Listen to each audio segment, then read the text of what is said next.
Insulin resistance diabetes రావడానికి main మూల కారణం మీరు తినేది ఫైనల్గా మీ కణాలు తింటాయి. మనం తిన్న ఆహారం నోటి నుంచి పొట్టలోకి, పొట్టలో నుంచి ఇంటెస్టైన్కి, ఇంటెస్టైన్ నుంచి బ్లడ్ స్ట్రీమ్లోకి, బ్లడ్ నుంచి కణాల్లోకి వెళ్ళి ఎనర్జీ కింద మారుతుంది. ఇక్కడ ప్రతి కణానికి లాకింగ్ సిస్టమ్ ఉంటుందండి.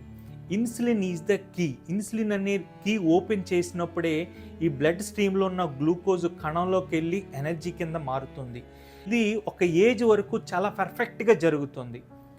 ఎప్పుడైతే కణాలకి ఇన్సులిన్ రెస్పాండ్ కావట్లేదో అప్పుడు ఇన్సులిన్ రెసిస్టెన్స్ అనేది డెవలప్ అవుతుంది.